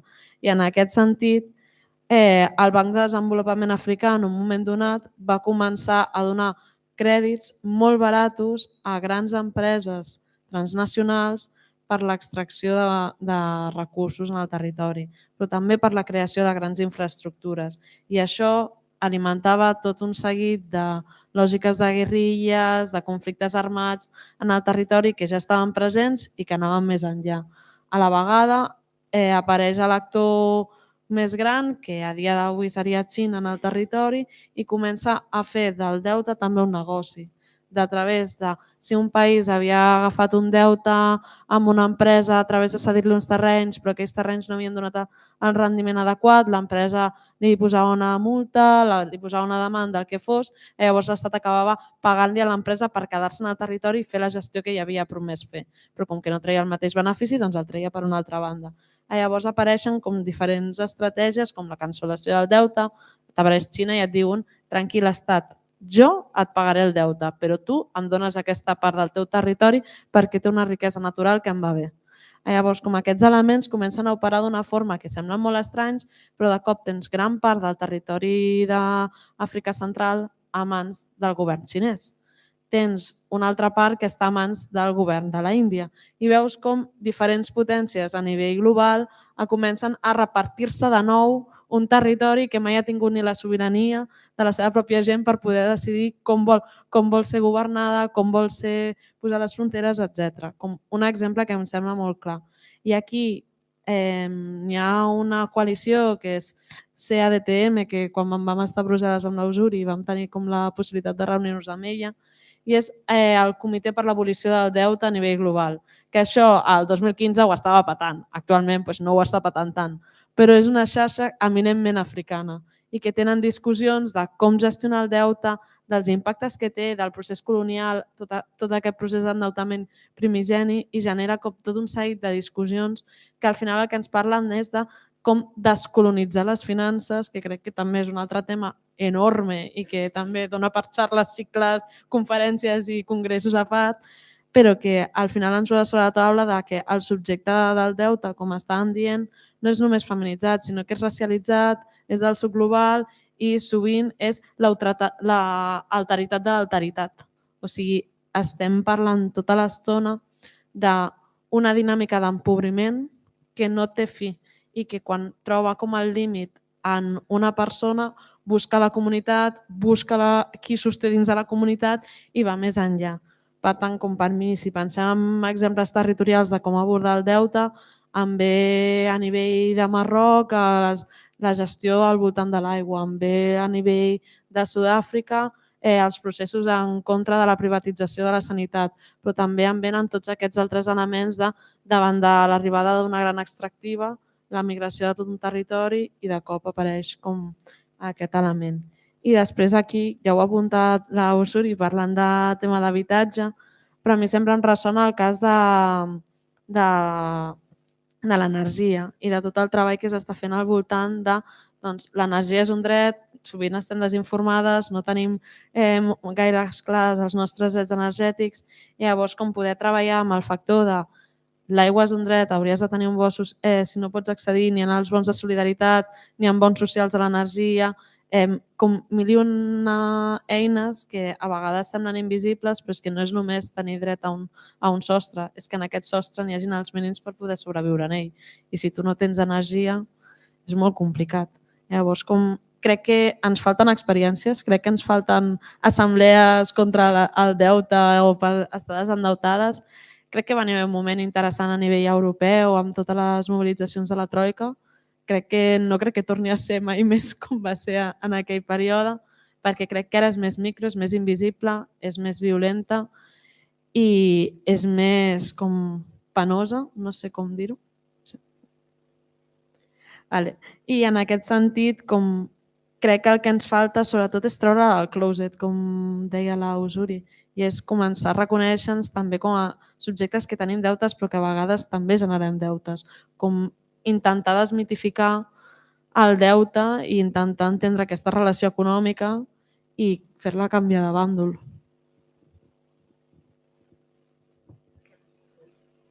Eskerrik asko, ez dakit norbaitek beste galderarik duen eta bestela amaiera emango diogu hitzaldiari. Berri ere txalapartari eskerrak ematea hemen hitzaldia egiteko espazioa uzteagatik. Eskerrik asko Joan Auzuri eta Mireni hitzaldi marabilloso hau emateagatik. Eta eskerrik asko zuei ere gaurkoan honaino hurbiltzeagatik. Azken bi apuntetxoak, Lehenengoa, bueno, hitzaldi hau etzi Bilbon egingo da, así que gogoarekin gelditu bazarete, beste aukera bat izango duzue bertan. Eta bigarrena, ikusi zuen bezala, Ulkietan bidelagun feministak izateko, bueno, formularioa utzi dugu, bilgune feministarentzat oso garrantzitsua da bidelagun feministek egiten duten ekarpena, kuota minimoa 5 eurokoa da hilabetean, baina guretzako laguntza handia da, eta horrelako hitzaldiak eta bilgune feministak egite dituen ekimen guztiak aurrera egiteko, oso ekarpen garrantzitsua da. Así que animatu zaitezte eta lagundu eta sostengatu bilgune feminista, eta hurrengoan ikusiko dugu elkar. Eskerrik asko.